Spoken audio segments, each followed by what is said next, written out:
नमस्ते, जय हिंद। ये है the Awara Musafir show clips. But let's come to the event जो हुआ, जिसकी वजह से सब लोग लॉरेंस बिश्नोई का अभी नाम ले रहे हैं। बाबा सिद्दीकी का मर्डर। जब मर्डर हुआ तब आप कहाँ पे थे, कैसे आपको न्यूज़ पता चली, उसके बारे में बात करते हैं। अच्छा, हाँ। देखिए, ऐसा है कि दशहरे के दिन रात को बाबा सिद्दीकी पर फायरिंग हुई। मैं उस दिन अपनी फैमिली के साथ, अपनी वाइफ और अपने बेटे के साथ साउथ मुंबई के सीपी टैंक इलाके में एक बहुत ही फेमस रेस्टोरेंट है, खिचड़ी सम्राट, जो खिचड़ी के लिए फेमस है। तो मैं वहाँ पर गया था अपने फैमिली के साथ डिनर के लिए। तभी मेरे पास फ़ोन आया किसी का कि बाबा सिद्दीकी पर फायरिंग हो गई है। तभी उनकी डेथ की खबर नहीं आई थी, लेकिन उनके ऊपर गोली चली है, ऐसी खबर मेरे पास, मेरे ख्याल से 10 बजे के आसपास ये खबर आई थी। तब मैं डिनर कर ही रहा था। तो उसी वक्त मैंने अपनी वाइफ को कहा कि हो ना हो, ये लॉरेंस बिश्नोई गिरोह का काम हो सकता है। ऐसा क्यों लगा था आपको? हाँ, मेरी वाइफ ने भी सवाल पूछा, क्यों, ऐसा क्यों लग रहा है कि लॉरेंस बिश्नोई ने कराया होगा। तब मैंने कहा कि मुझे ऐसा लगता है कि बाबा सिद्दीकी इसलिए लॉरेंस बिश्नोई के टारगेट पर आया क्योंकि वो सलमान खान का बड़ा खास है, सलमान के सपोर्ट सिस्टम का हिस्सा है। तो हो ना हो, इसके पीछे बिश्नोई गैंग हो सकता है। क्योंकि मुझे और कुछ समझ में नहीं आ रहा था कि बाबा सिद्दीकी, उस वक्त में कुछ जहन में आया नहीं कि किसी और कारण से हत्या हो सकती है। और अगले दिन होते होते लॉरेंस बिश्नोई गैंग का नाम वाकई में सामने आ गया। तो मेरे वाइफ के लिए भी बड़ा आश्चर्य था ये कि खबर आते ही मैंने तुरंत लॉरेंस बिश्नोई का नाम बता दिया था कि ऐसा हो सकता है। लेकिन मैं आपको फिर भी बोलूँगा कि अभी तक कॉन्क्लूसिवली हम पुख्ता तौर पर ये नहीं कह सकते हैं कि ये हत्या क्या लॉरेंस बिश्नोई के आदेश पर हुई है। सबसे ज़्यादा शक उसी पर है, वो तो हम और जो ब्लूप्रिंट। सबसे स्ट्रांग थ्योरी है वो लॉरेंस बिश्नोई की ही है। पुलिस भी यही मान रही है, लेकिन अब तक स्थापित कुछ नहीं हुआ है। 3 थ्योरीज पे काम हो रहा है। पहली थ्योरी ये है, जो लोग चर्चा कर रहे हैं कि कहीं ये पॉलिटिकल किलिंग तो नहीं, राजनीतिक कारण से तो नहीं मारा गया ये है। दूसरी थ्योरी ये है कि लॉरेंस बिश्नोई ने मरवा दिया सलमान खान से करीबी की वजह से। तीसरी थ्योरी ये है कि बिजनेस राइवलरी की वजह से वो मारे गए, क्योंकि वो रियल एस्टेट के कारोबार में थे। अब इन तीनों थ्योरीज पे थोड़ा सा ब्रीफली बात करते हैं। पहली थ्योरी, पॉलिटिकल किलिंग की। मुझे नहीं लगता है कि महाराष्ट्र में कोई पॉलिटिशियन इस हद तक जा सकता है कि वो अपने पॉलिटिकल राइवल को गोली मरवा दे।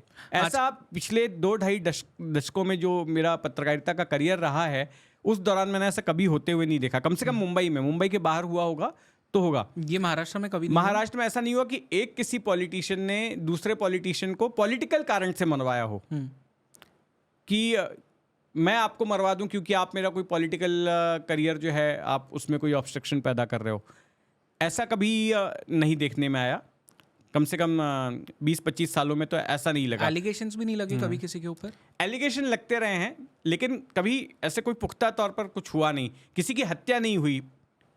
पॉलिटिशियंस की हत्या हुई है, लेकिन एक पॉलिटिशियन ने दूसरे पॉलिटिशियन की सुपारी दी पॉलिटिकल कारण से, ऐसा नहीं हुआ। तो मैं रूल आउट करता हूं कि ये कोई पॉलिटिकल किलिंग थी। ऐसा उत्तर प्रदेश में हो चुका है, बिहार में हो चुका है, आंध्र प्रदेश में हो चुका है, दूसरे राज्यों में हो चुके हैं इस तरह की वारदातें, जहां पर पॉलिटिशियंस एक दूसरे को मरवाते हैं, एक दूसरे की सुपारी देते हैं अपने राजनीतिक हित साधने के लिए। लेकिन महाराष्ट्र में ऐसा नहीं हुआ है, खास करके मुंबई में ऐसा नहीं हुआ है। ये मेरा अपना ऑब्जर्वेशन है। तो I am ruling out this theory. अब दूसरी थ्योरी पे बात करते हैं कि बाबा सिद्दीकी को इसलिए मरवाया गया क्योंकि वो सलमान खान के दोस्त थे। तो इस थ्योरी में काफ़ी दम है। देखिए, इसके पीछे मैं आपको मुंबई अंडरवर्ल्ड का एक पुराना फॉर्मूला है, उसका जिक्र करना चाहूँगा।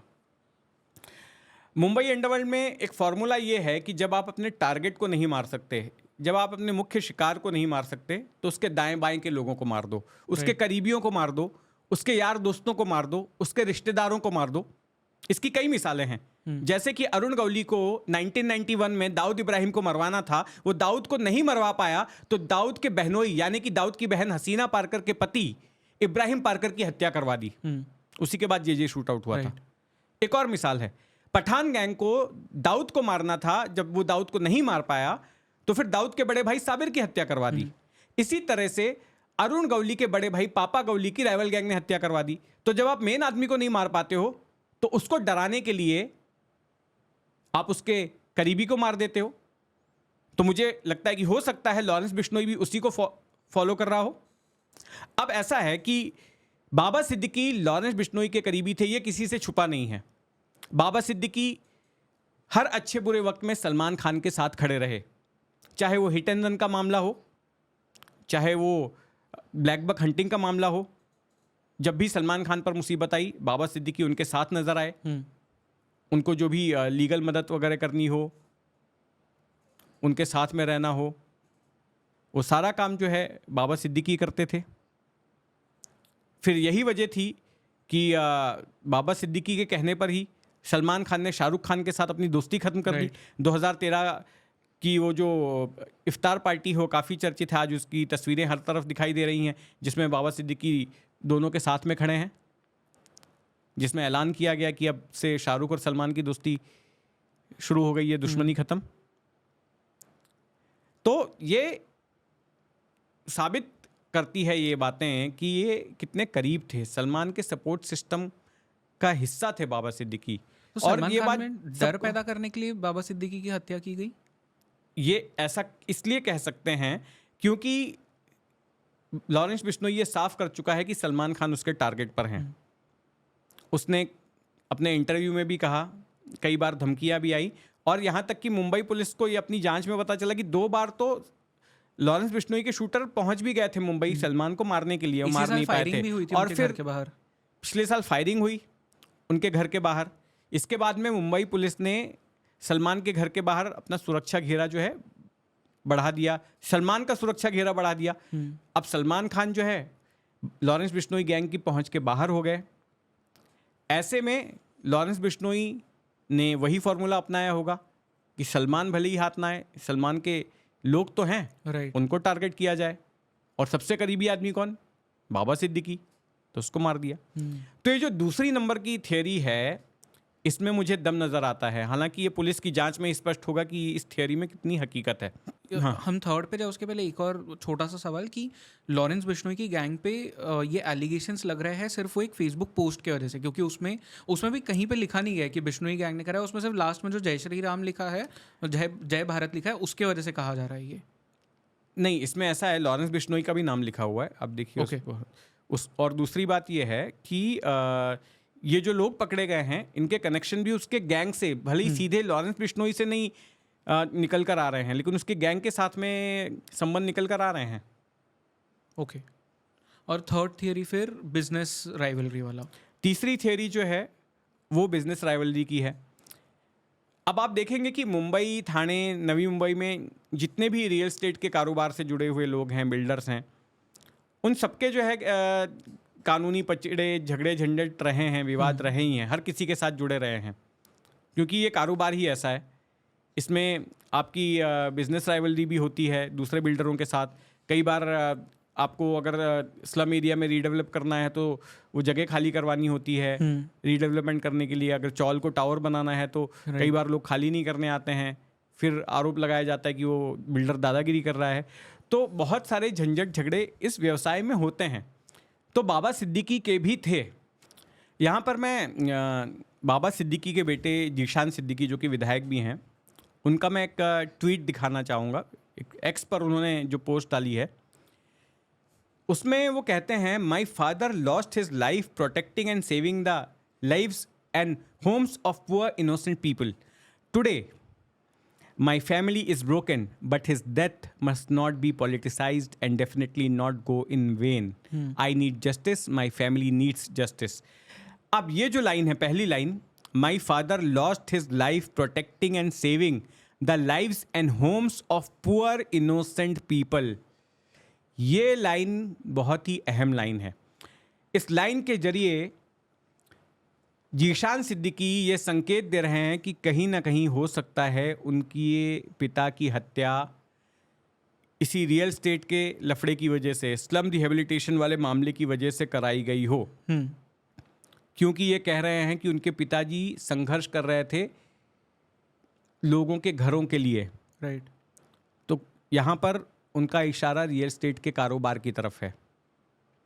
तो इस थियरी में मुझे कुछ दम नज़र आता है। हो सकता है कि बिजनेस राइवलरी की वजह से भी ये हत्या कराई गई हो, लेकिन अब तक की जांच में पुलिस के सामने ये बात नहीं आई है। अब इनमें से कौन सी थियरी सही है ये पुलिस ही बता सकती है, पुलिस की जब जांच पूरी होगी।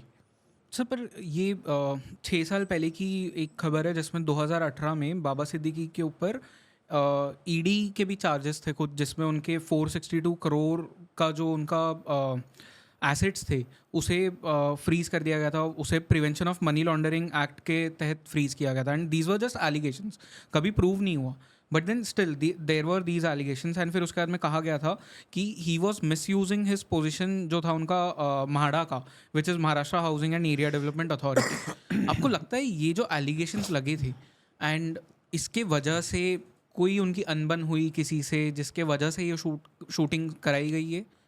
देखिए, बीच में बाबा सिद्दीकी की ओर से एक शिकायत भी दर्ज कराई गई थी कि डी कंपनी की ओर से उनको धमकाया जा रहा है, और वो खबर काफ़ी चर्चित हुई थी। लेकिन फिर बाद में पता चला कि वो सेटलमेंट भी हो गया था।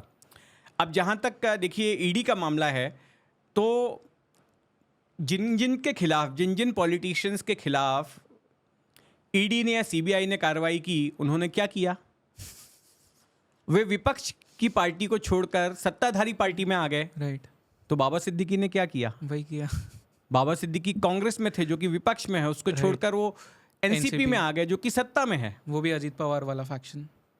तो उसके बाद में ईडी की क्या कार्रवाई हुई हम तो कोई खबर नहीं सुन रहे हैं। करेक्ट। और ना केवल बाबा सिद्दीकी के खिलाफ, बल्कि जो लोग विपक्षी पार्टियों को छोड़कर सत्ताधारी पार्टी में आए, जिनके खिलाफ इस तरह की कार्रवाई हो रही थी, उनके खिलाफ सत्ताधारी पक्षों के साथ जुड़ने के बाद क्या कार्रवाई हुई कोई खबर नहीं है। राइट। छगन भुजबल की तो एक फाइल गुम हो गई, कोर्ट में बोला ईडी ने। अब वो फाइल गुमने के पीछे कौन सा अधिकारी जिम्मेदार है? क्या उसके पीछे कोई जांच बिठाई गई? क्या किसी को सजा दी गई? क्या किसी के खिलाफ कार्रवाई की गई? ये अब तक साफ नहीं है, अब तक नहीं पता चला। राइट। तो ये तो सिस्टमैटिक फेलियर्स तो हमारे होते ही रहता है। इसे फेलियर्स भी नहीं कहना चाहिए, वो मैनिपुलेशन है एक तरह से। बट देन एक और जो न्यूज़ सामने आ रही है अब, क्योंकि लॉरेंस बिश्नोई को महाराष्ट्र पुलिस ने कहा, मुंबई पुलिस ने कहा कि हमें उससे बात करनी है, उससे हमें चीज़ें उगलवानी है, तो उसके लिए हमें उसकी कस्टडी चाहिए। बट देन उस कस्टडी को भी रोक दिया जाता है क्योंकि एक सेक्शन 268(1) ऑफ CRPC है 1973, which stops the movement of high profile criminals who are in prison. तो अब अगर उसकी आपको कस्टडी चाहिए तो you need yes from the union home minister, and उन्होंने कोई अब तक बयान नहीं दिया इसके बारे में। देखिए, ये बड़ा ही मतलब दुखद है कि मुंबई पुलिस, देखिए अभी जो बाबा सिद्दीकी वाला मामला है उसमें सीधे तौर पर मुंबई पुलिस ने अब तक लॉरेंस बिश्नोई को आरोपी नहीं बनाया, इस वक्त जब हम बात कर रहे हैं। इसके बाद आगे अगर बनाती है तो वो अलग बात है, लेकिन इस वक्त तक Lawrence Bishnoi is not an accused in Baba Siddiqui murder case. उसके गिरोह से जुड़े हुए लोग पकड़े गए हैं, कुछ सोशल मीडिया पर पोस्ट आई है जिसमें उसका नाम है, वो सब ठीक है, लेकिन सीधे लॉरेंस बिश्नोई इन्वॉल्व है क्या, ये अब तक नहीं आया है। अच्छा, इसके पहले का मामला जिसमें सलमान खान के घर पर फायरिंग हुई, उस मामले में लॉरेंस बिश्नोई को मुंबई पुलिस ने अपना आरोपी बनाया है। लेकिन दुखद यह है कि ये जो सेक्शन आपने कोट किया सीआरपीसी का, इस सेक्शन के तहत लॉरेंस बिश्नोई की मुंबई पुलिस कस्टडी ही नहीं ले पा रही है पूछताछ करने के लिए। मुंबई पुलिस ने बार बार खत लिखे हैं केंद्रीय गृह मंत्रालय को इजाज़त मांगने के लिए, लेकिन उसको इजाज़त नहीं मिली है। देखिए, किसी भी क्रिमिनल को, किसी भी आरोपी से पूछताछ करने के लिए कई बार, खास करके ऐसे गंभीर गुनाहों में, उसका कस्टोडियल इंट्रोगेशन बहुत ज़रूरी होता है, उससे सख्त पूछताछ की जानी होती है। फिर जो बाकी के एक्यूज्ड हैं उनके साथ आमने सामने बिठाकर उनसे पूछताछ की जानी होती है, उनको कन्फ्रंट करने के लिए। लेकिन ये सब तो मुंबई पुलिस को मौका मिल ही नहीं रहा है ना। यहां पर एक बड़ा सवाल है कि क्यों नहीं आखिर जो लॉरेंस बिश्नोई है उसको मुंबई पुलिस के सुपुर्द किया जा रहा है, क्यों उसको प्रोटेक्टिव कस्टडी में इस तरह से कानून का सहारा लेकर रखा गया है। क्या इसका मतलब ये नहीं है कि एक तरह से उसको छूट मिल रही है कि जिस प्रकार जेल की चार दीवारी के भीतर रहते हुए उसने इन वारदातों को अंजाम दिया, सलमान के घर पर फायरिंग को और बाबा सिद्दीकी की हत्या करवाई, क्या वो और वारदातों को आगे भविष्य में अंजाम नहीं दे सकता? क्योंकि मेरे से पहले आपके यहाँ पर इसी पॉडकास्ट में गेस्ट आए थे विवेक अग्रवाल, उन्होंने एक बात कही थी और उससे मैं भी सहमत हूँ। मैंने भी देखा है कि किसी भी गैंगस्टर के लिए जो है सबसे सेफ जगह जेल होती है, राइट। सबसे सेफ जगह जेल होती है। और अगर उसने उस जेल में अपना दबदबा कायम कर लिया, अपना नेटवर्क बना लिया, तो फिर वो जेल उसके लिए जेल नहीं होती है। और जेल की चार दीवारियां उसको अपना गिरोह चलाने से नहीं रोक पाती हैं। तो मुझे लगता है बाबा ये जो बाबा सिद्दीकी का मर्डर हुआ है, उसमें लॉरेंस बिश्नोई का अगर नाम आता है तो फिर पूछताछ की जानी जरूरी है। लेकिन उससे पहले जो सलमान का मामला रजिस्टर किया है उसमें भी पूछताछ होनी चाहिए। पर आपको लगता है कि लॉरेंस बिश्नोई को किसी तरह से पॉलिटिकल प्रोटेक्शन मिल रहा है? देखिए, ये बहुत ही पेचीदा सवाल है।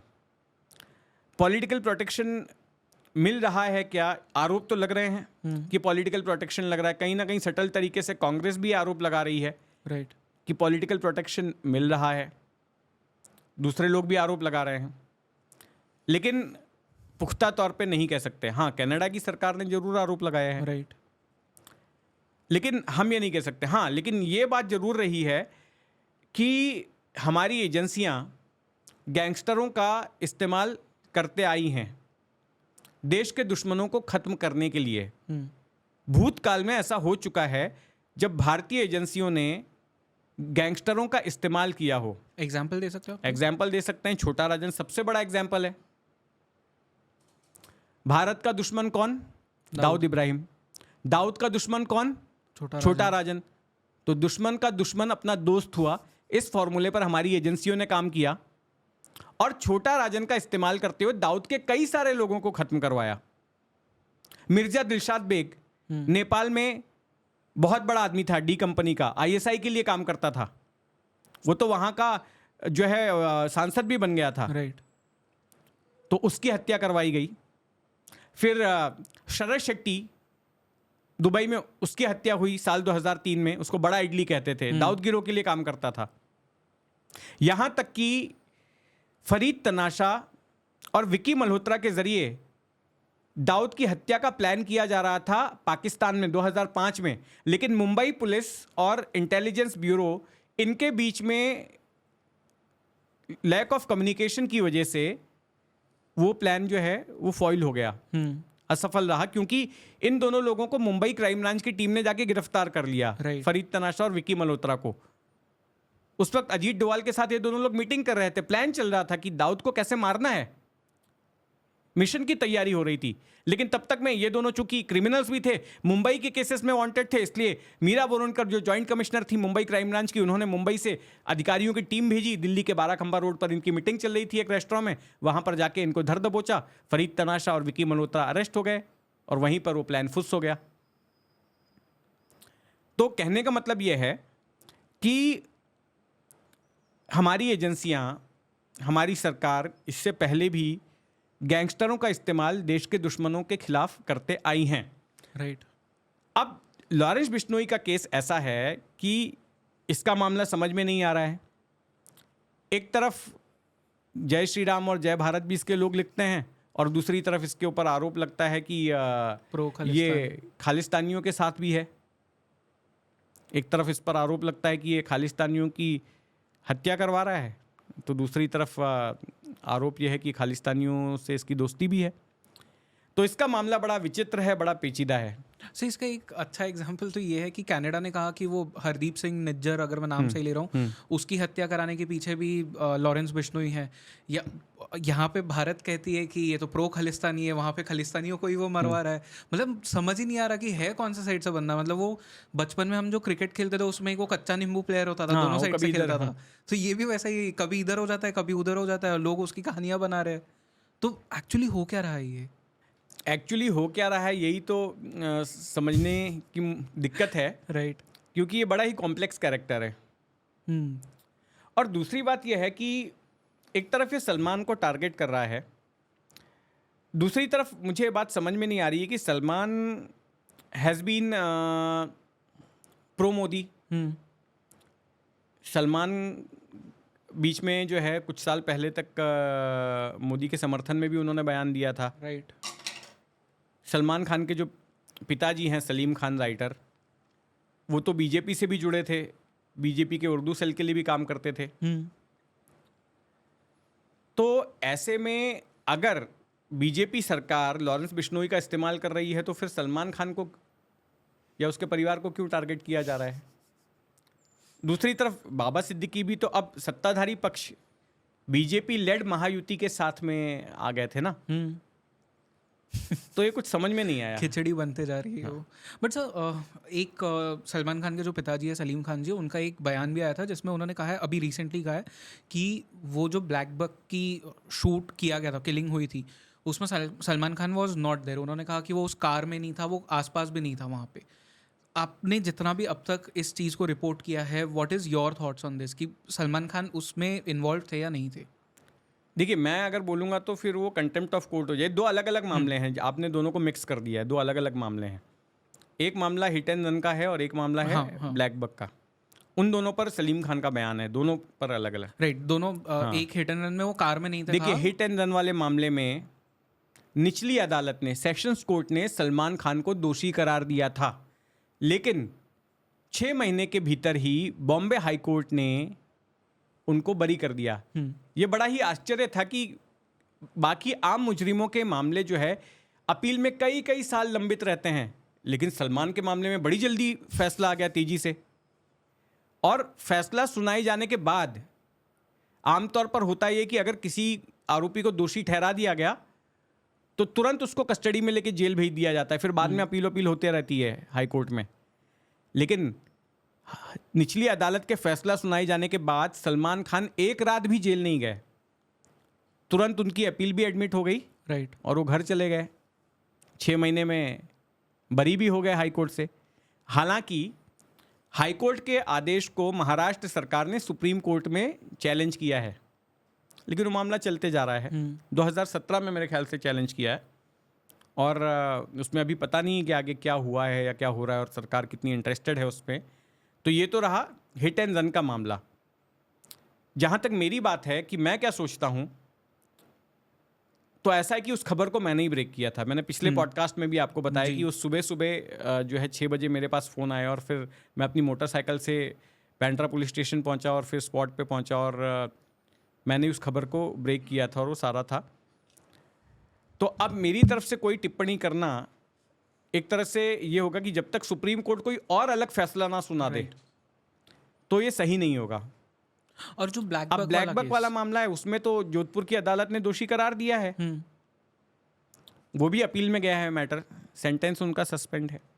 उसमें हालांकि कुछ वक्त उनको जेल में गुजारना पड़ा था, वहाँ पे जोधपुर की जेल में। पर उन्हें तो लॉरेंस बिश्नोई ने भी, आई रिमेंबर कुछ साल पहले वो उसने कहा भी था कि हमारा एक वो मंदिर है राजस्थान में। हाँ, जो एक इंटरव्यू दिया था एबीपी न्यूज़ को, उसमें लॉरेंस बिश्नोई ने ये कहा था कि जो मंदिर है बिश्नोई समाज का राजस्थान में, वहाँ जाके माफ़ी मांग ले तो उसके बाद बात खत्म हो जाएगी, सलमान खान की जान बच जाएगी। लेकिन सलमान का तो ऑन रिकॉर्ड स्टैंड यही है ना कि उसने ब्लैक बक की हत्या की ही नहीं, काले हिरण की हत्या की ही नहीं। राइट। तो माफ़ी मांगने से एक तरह से ये एक्नॉलेजमेंट हो जाएगा ना। अगर सलमान खान जाके माफ़ी मांग लेगा तो एक तरह से वो कबूल कर रहा है कि हाँ मैंने हत्या की थी, क्योंकि जब आपने पाप किया है तभी तो उसकी माफ़ी मांगेंगे ना। राइट। अगर आपने माफ़ी मांग ली तो फिर तो ये साबित हो जाएगा कि हाँ आपने पाप किया था, उससे ये होता है। तो ऐसे में अगर सलमान खान अगर चाहते भी हैं कि वो जाके माफ़ी मांग ले और बात को ख़त्म करें, तो यहाँ पर फिर सवाल उठेगा कि आप उस क्राइम में इन्वॉल्व थे, ये आपका एक्नॉलेजमेंट ऑफ क्राइम हो जाएगा, आप या आपकी कबूली हो जाएगी